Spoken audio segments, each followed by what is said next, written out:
I wanted to know why so many planes have been falling out of the sky lately.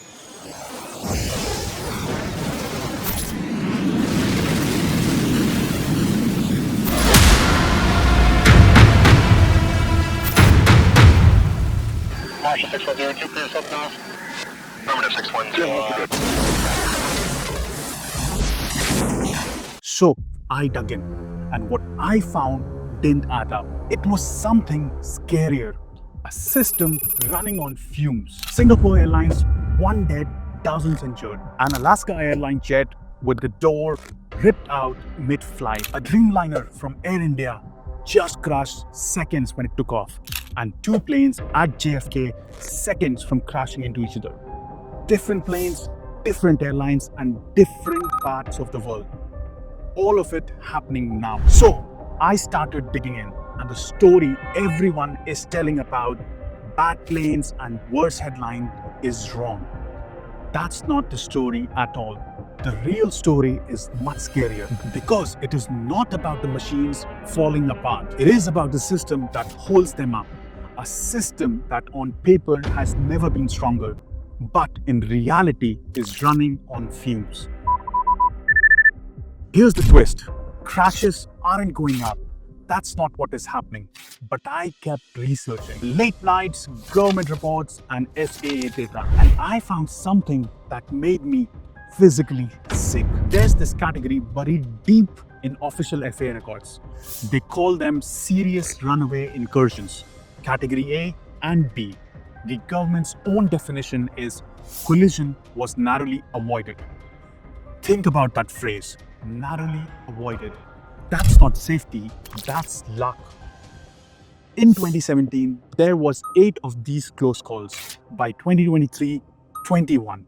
The Department of Transportation just released an investigation this year confirming it. We nearly tripled our close calls in 6 years. And of those 6 years, almost 2 were completely shut down due to COVID. At Austin Airport in February 2023, a Southwest 737 taking off. At the same time, a FedEx cargo jet was landing.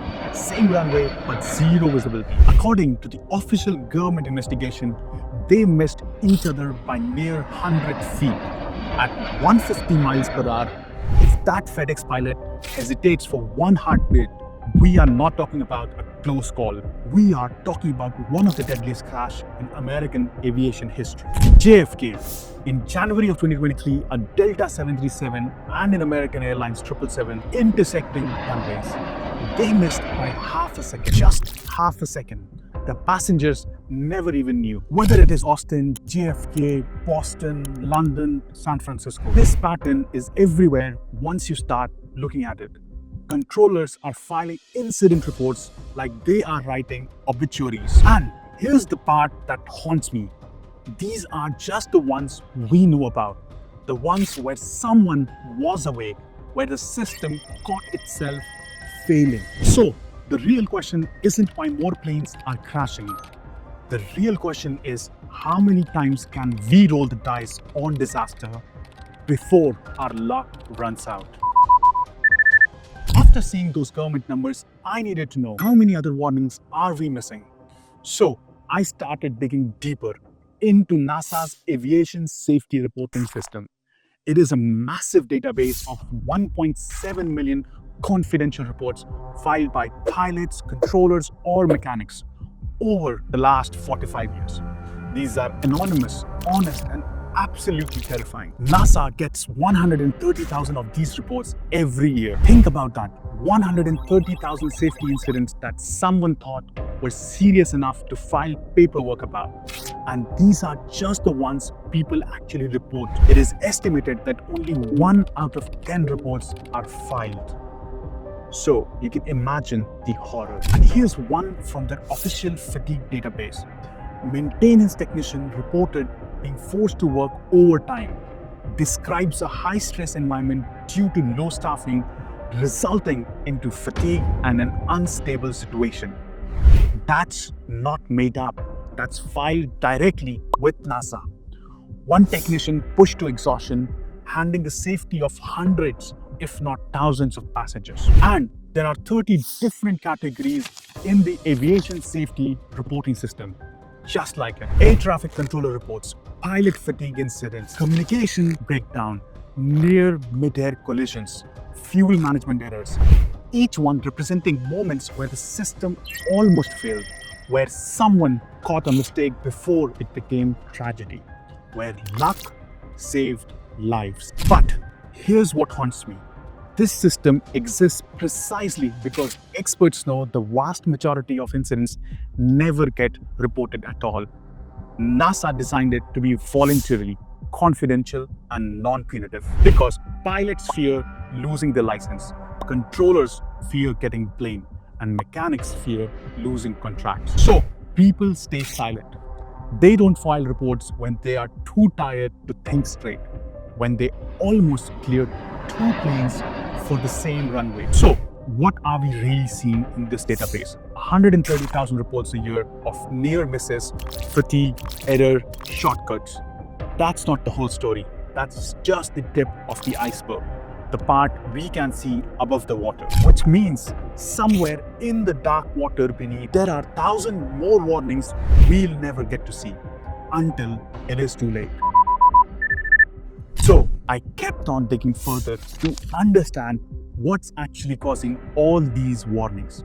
What is really pushing the system to its breaking point? And here is one of those hidden nuggets.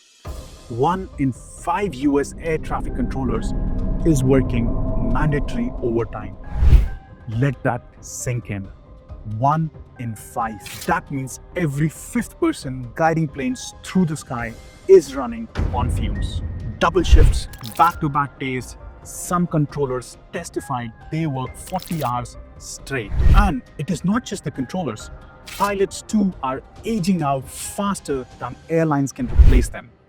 Mechanics are stretched across multiple shifts, everyone doing more with less. And that hit me, that we perhaps are asking wrong question the entire time. If you are seeing what I am seeing right now, that this goes way deeper than anyone is talking about, smash that subscribe button, because what I found about who is really keeping us safe will change everything. The question isn't that are planes getting more dangerous.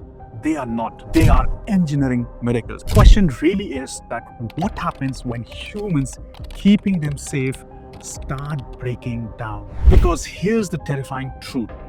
We have the safest aircraft in the history, operated by the most overworked crews in aviation history. And fatigue doesn't negotiate with physics. So I had to ask, how close are we to finding out what happens when the system snaps?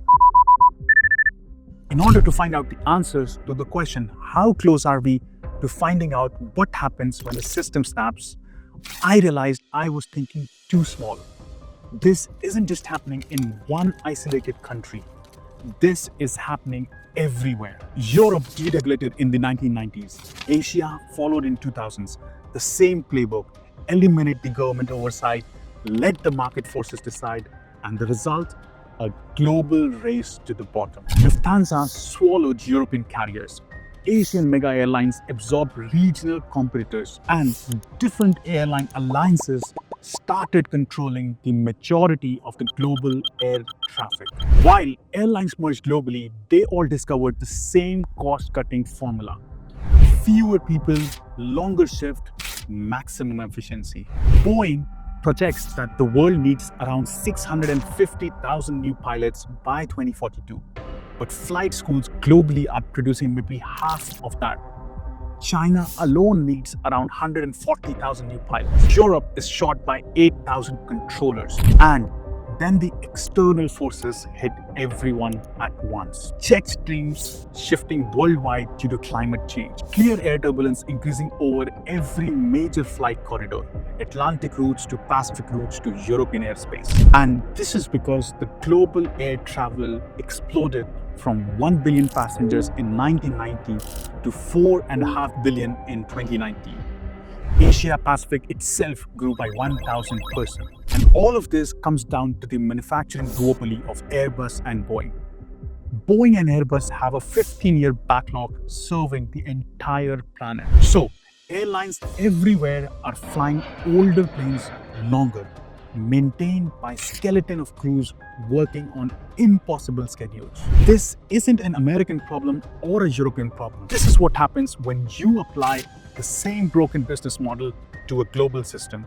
Fewer people managing more flights in more chaotic skies with older planes from Japan to Brazil. The same cracks spreading everywhere.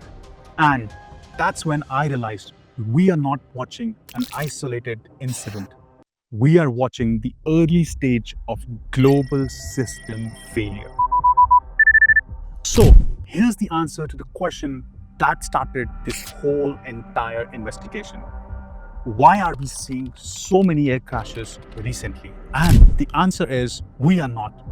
Aviation death statistics are plummeting since 1970s. 2022 was the lowest airline deaths in the modern history. You are 11,000 times more likely to die driving to the airport than flying on airplane. The engineering on these planes are close to perfection. But here's what's actually happening. It's way scarier than crashes. Three forces collided like a perfect storm. First, visibility. Instagram, Reels, YouTube, etc.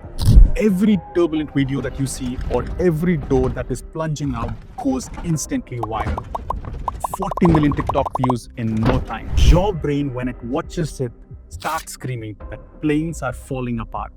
But that FedEx jet missing Southwest by 100 feet, that used to disappear into government files. Second, thinner margins.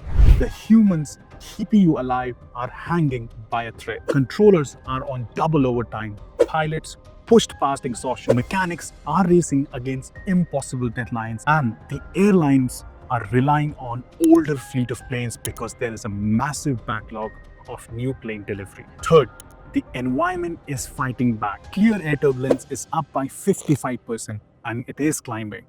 Climate change is literally shaking planes out of the sky. The atmosphere itself has turned hostile. So here's the terrifying paradox. You are safer in a plane today than any human in history, but the system keeping you safe is exhausted.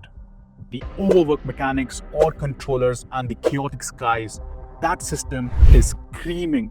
It is warning us that they cannot be ignored. And everything we have documented, near misses, fatigue reports, system failures. So we are not counting more crashes, we are counting more saves. But every system has a breaking point. However, it is getting harder and harder to save people from these cracks. So the next time you board a plane, remember, you are not just trusting the machine, you are trusting the exhausted human who cleared your runway, the mechanic on a 16-hour shift, the controller who is managing 50 planes on 3 hours of sleep. So you have to think, how long can we keep getting lucky? Do we still trust the system? Comment below.